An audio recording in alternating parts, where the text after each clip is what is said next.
Hello everyone, and welcome back to another episode of the British Accent Podcast. I'm Robert, and as always, I'm glad you're joining me. Today, we're exploring a topic that touches all of us in one way or another: self-development. What does it mean to grow as a person? How do we push ourselves forward, mentally, emotionally, or even professionally?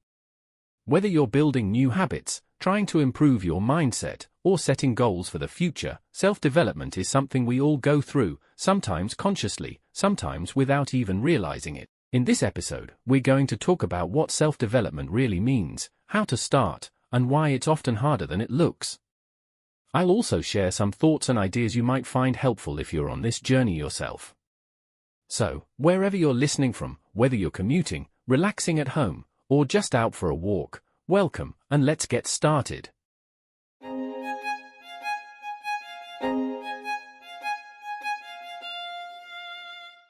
Self-development. We hear this term everywhere, in books, podcasts, social media reels, and motivational videos. But what does it actually mean? For many people, self-development sounds like waking up at 5 a.m. running 5 miles, reading 10 books a month, or building the perfect morning routine. But real self-development isn't just about productivity hacks or building muscle. It's about becoming more aware of who you are, your thoughts, your habits, your strengths, and your weaknesses, and intentionally working on the parts you want to grow. It's about being honest with yourself, and sometimes, that honesty is hard. Self-development isn't a one-size-fits-all path. For one person, it might mean learning to say no more often. For another, it might mean finally starting a project they've been too afraid to try. At its core, self-development is the choice to stop living on autopilot. It's choosing growth, even when it's uncomfortable. It's recognizing that we're all works in progress, and deciding to take small steps every day toward the person we want to become. And here's the truth: you don't need to be perfect. You don't need to have a 5-year plan. You just need to start, wherever you are, with whatever you have. That's self-development. So, now that we understand what self-development really means, why do some people jump into it with excitement, while others hesitate, or never start at all? Let's start with the ones who begin. For many, the journey begins with a wake-up call. Maybe it's a bad breakup, losing a job, or a moment where they look in the mirror and think, "I can't keep living like this." Pain can be a powerful motivator. It shakes people out of their comfort zone and pushes them toward change. Others start for inspiration. Maybe they heard someone's story and thought, if they can do it, maybe I can too. Sometimes it's not about hitting rock bottom, it's about finally believing that something better is possible. But why do others hold back? For a lot of people, the answer is fear. Fear of failure. Fear of judgment. Fear that they'll try to change, and nothing will happen. There's also overwhelm, when self-development feels like this massive mountain, and they don't even know where to take the first step. They look at successful people and think, they're so far ahead. I'll never catch up. And then there's doubt. Not just about the process, but about themselves.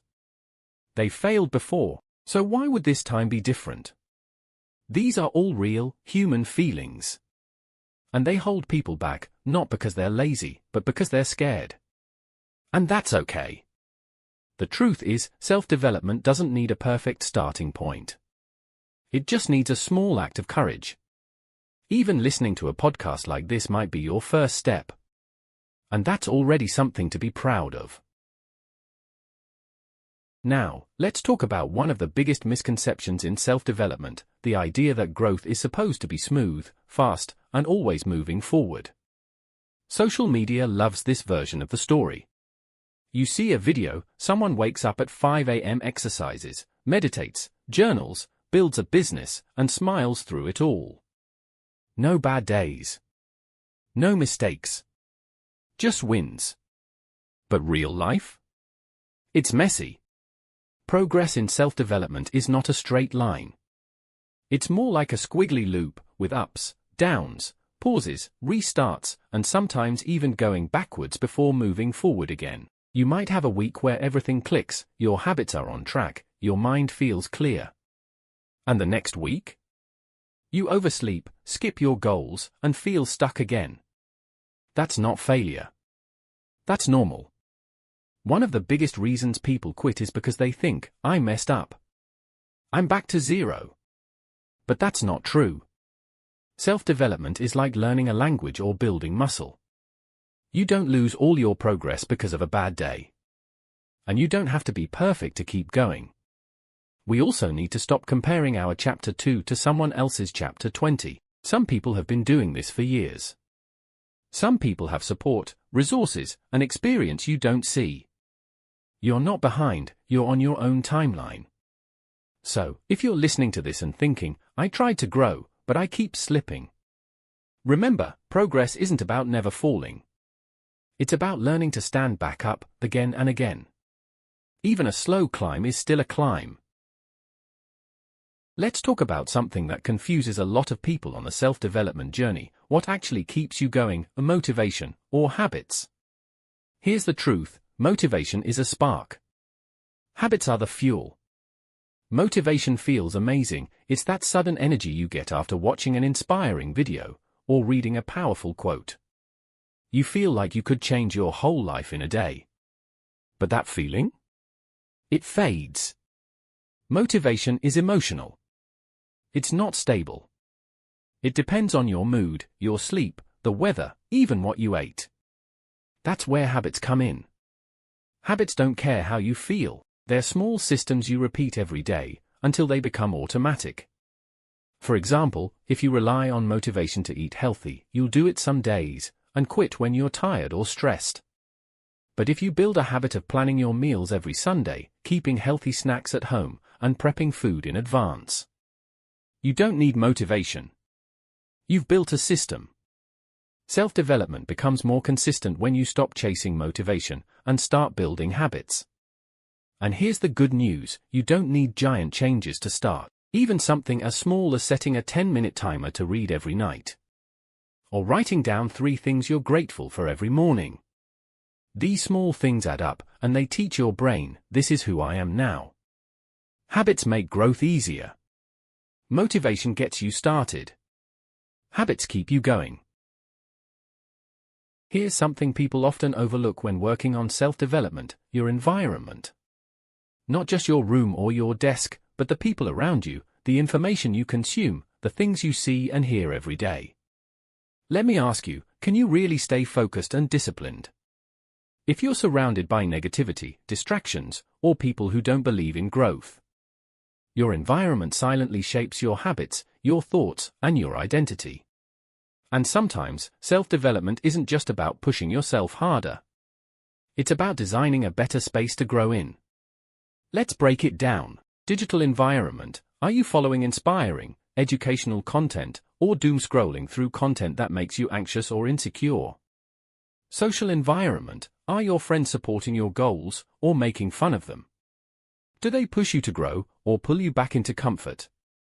Physical environment: does your space help you focus, or is it full of clutter and distractions? Changing your environment doesn't always mean moving cities or cutting off people. It can be as simple as rearranging your desk, unsubscribing from toxic content, spending more time with people who share your mindset. One small example: if you're trying to read more, place your book on your pillow every morning. So at night, it's the first thing you see before sleep. These are small but powerful nudges. So, don't just work on your goals, work on the space around your goals. Because when your environment supports your growth, everything becomes a little easier.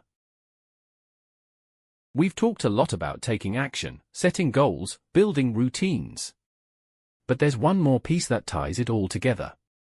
And honestly, without it, everything else becomes frustrating. It's patience. Self-development isn't a race. It's not a checklist you finish in one weekend. It's a lifelong journey, filled with progress, setbacks, restarts, and lessons. You're going to have days when you slip. When you don't feel motivated. When you question if it's even worth the effort. That's normal. But being patient with yourself means accepting those moments, without letting them define you. It means understanding that growth is not linear.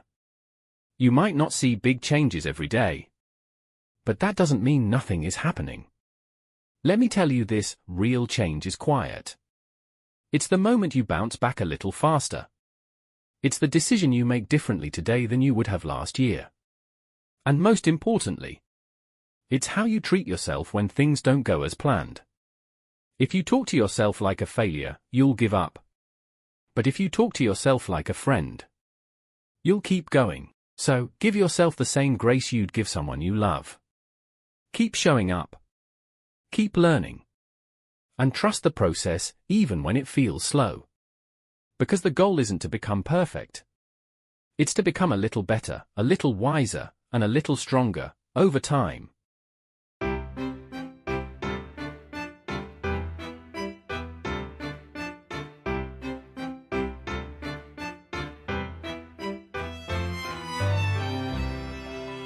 Cinema Talks? In this episode, we're diving into a movie that fits perfectly with our theme of self-development and personal growth. The Secret Life of Walter Mitty. If you haven't seen it, here's the idea. Walter is a quiet, ordinary man with a very ordinary life. But in his mind, he lives out wild, adventurous daydreams, saving people, exploring the world, being a hero. At the start, he's stuck in routine. Working the same job. Afraid to step outside his comfort zone. But then something pushes him to go on a real adventure, a journey across countries, oceans, and mountains, all to find a missing photo for his job. Sounds dramatic, but it's not really about the photo. It's about Walter finally living the life he used to only imagine. He starts taking risks, meeting people, doing things that scared him, and discovering he's far more capable than he ever believed. Why are we talking about this movie? Because Walter's journey is the perfect metaphor for self-development. Most of us have dreams. Ideas of who we want to be, what we want to try. But we're waiting for the right moment, or for everything to feel safe. This movie reminds us, growth starts when we stop imagining and start moving. It's okay to be afraid. It's okay to start small. But you've got to start. Even if it's just one step. So, if you're feeling stuck or scared of change, watch this film. Not because it has all the answers, but because it shows what happens when someone dares to find them.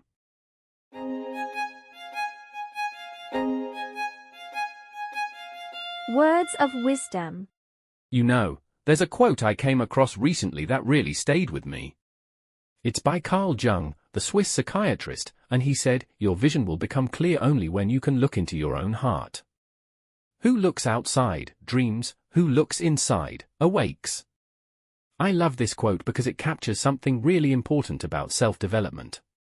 It's easy to focus on outside goals, getting a promotion, buying a house, gaining recognition, and those are valid.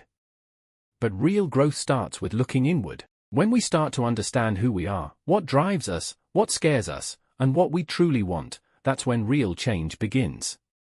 It's also a reminder that self-awareness is not just a fluffy concept, it's the foundation for living a meaningful life. Whether you're starting a new job, ending a relationship, or setting new goals, the more you understand yourself, the more powerful your decisions will be. So today, maybe take 5 minutes to ask yourself, what's something I've been avoiding thinking about? It might surprise you how much clarity you get from just being honest with yourself.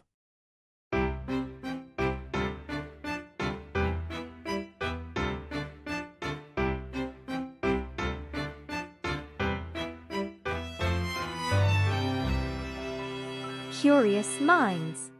The Science Corner. Did you know that scientists have found a physical connection between self-reflection and brain development?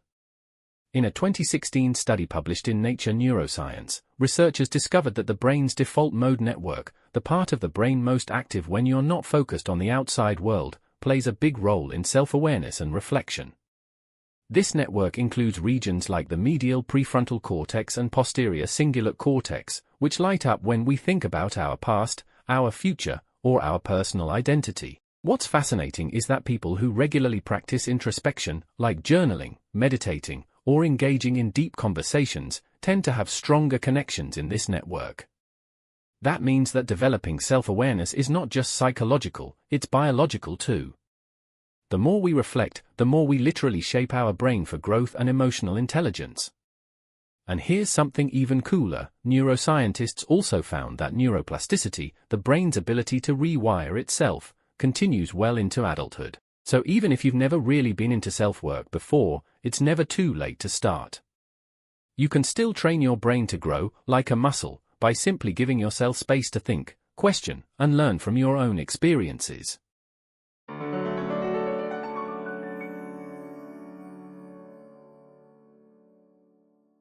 Before we wrap things up, just a quick note, we won't be doing our usual answering listeners' questions section this time. That's because our last episode was a full-length discussion based entirely on your messages and experiences. If you missed it, I really recommend going back and giving it a listen. We had some deep conversations about job interviews, listener struggles, and the impact of AI on employment. It's one of our most important episodes yet.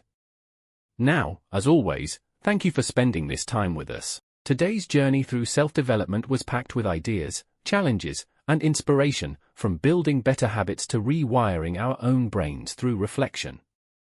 Don't forget, if you enjoyed the show, leave us a review or share the episode with a friend who might need a boost.